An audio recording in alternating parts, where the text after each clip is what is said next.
Millers at the Washburn Mills in the 1870s perfected a new process for milling, a revolution that made fine wheat flour available to the masses for the first time. Soon thereafter, Minneapolis became the flour milling capital of the world, a title it held from 1880 all the way to 1930. Rail lines delivered grain from the vast western plains to the mill. St. Anthony Falls, which had long powered the sawmills of the lumber industry, began driving turbines for the flour mills too. Trains traveling north to Duluth Port and east to the nation's major population centers carried the milled flour to the market. An influx of immigrants provided labor. It was a recipe for success. But in May of 1878, just 4 years after opening, a spark ignited airborne flour dust, creating an explosion that claimed 18 lives, leveled the mill, and destroyed much of the riverfront business area. Being that it was Labor Day here in the United States, I decided to go visit the Mill City ruins to celebrate this last day of summer. It was a beautiful day. The sky was beautiful shade of blue, and there wasn't a cloud in the sky. It was absolutely gorgeous, and many Minnesotans were out and about enjoying this gorgeous day. Down here near the ruins, you can see the relics left of the milling age with the Pillsbury signs there. You can see the ruins from the old mills extend way down into the park, down from where the actual mill ruin itself still stands. The beautiful historic Stone Arch Bridge is also right next to this park and leads across the river to the St. Anthony Falls.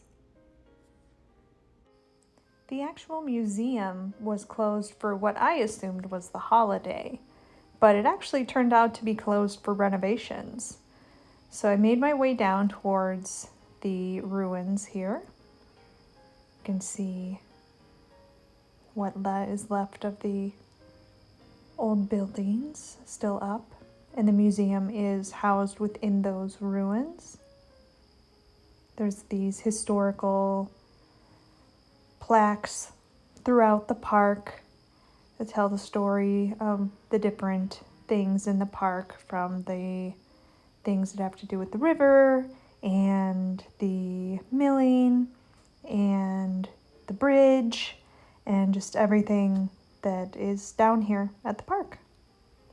It was beautiful out that day. You could see the Mill City Museum sign and some very trendy condos right next door. And there's a view of the bridge going across. And out there in the distance, as I zoom in here, you can see the 35W bridge. This was the infamous bridge that collapsed into the river back in 2007. So this area is fraught with historical tragedy. Another historical plaque about the mills. And one about the milling district timeline. These are great for folks that have no concept of the history of this area.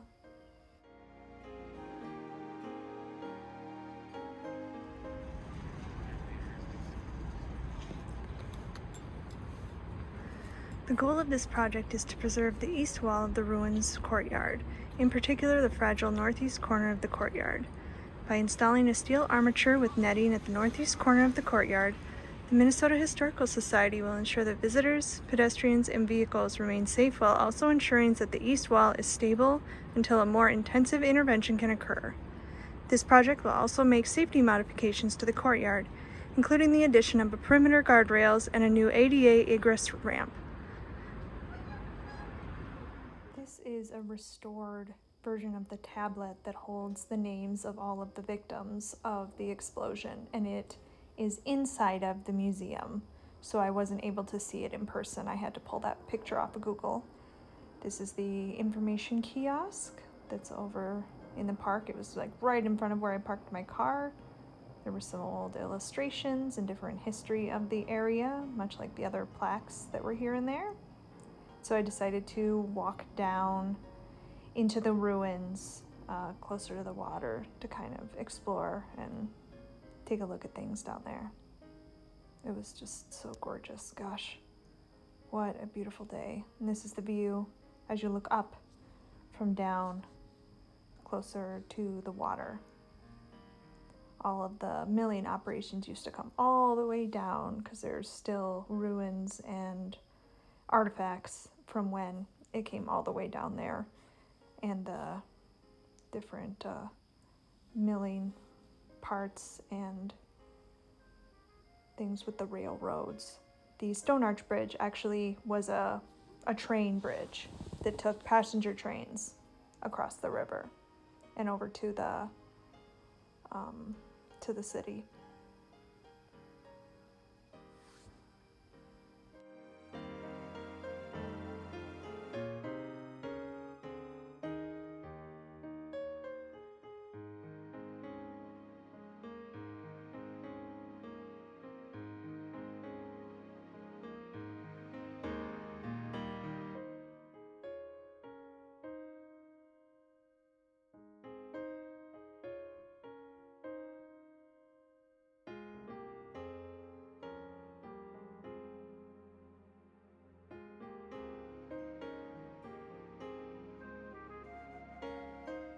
Since I was exploring on my own and without a tripod, these little nooks and crannies and crevices of different debris and old pieces of the milling operations lended to helping me hold my camera at times. There's actually quite a few bridges around the St. Anthony Falls area. After I got done in the park, I actually took one of those bridges over across and in my car and drove across to St. Anthony, Maine, which is like a historic district in Minneapolis. And this is the park that's right outside of the bridge entrance. And there was an ice cream truck. Perfect for the last day of summer. I made my way over to the bridge because I wanted to show you the view on the other side of the Stone Arch Bridge. So you can see here, it's a pedestrian bridge now. Back in the day, this was a bridge that carried trains across, and it has its own amazing, beautiful history. It was kind of a technological marvel at the time. Now it's this beautiful pedestrian bridge, and you can see across where we just were previously, where those ruins are. And we're up above on that beautiful stone arched bridge. If you ever watched my first vlog or makeup get ready with me video on this channel, you'll see that this is the bridge where I took my wedding photos with my husband on a very, very, very cold March day. Much more beautiful out today than it was that day. Whew. Those were some cold, cold circumstances we were in taking our photos that day. But it's absolutely gorgeous down here. And this bridge is always just flush with people. So then it was time for some ice cream. Grabbed myself a double scoop of the iconic Bridgman's strawberry ice cream. Bridgman's is kind of a Minnesota institution in ice cream. They used to have Bridgman's ice cream shops all over Minnesota when I was a kid. And it was so good that I got it, and I didn't even take a picture of it. I just ate it. And so here's me throwing away my trash like a good citizen. And then it was time to head on home. This mill was erected in the year 1879 in the site of Washburn Mill A, which was totally destroyed on the 2nd day of May 1878 by fire and a terrific explosion occasioned by the rapid combustion of flour dust. Not one stone was left upon another, and every person engaged in the mill instantly lost his life. The following are the names of the faithful and well-tried employees who fell victim of that awful calamity: E. W. Burbank, Cyrus W. Ewing, E. H. Grundman, Henry Hicks, Chaz Henning, Patrick Judd, Chaz Kimball, William Leslie, Fred A. Merrill, Edward E. Merrill, Walter Savage, Ole Shea, August Smith, and Clark Wilbur. Labor wide as the earth has its summit in heaven.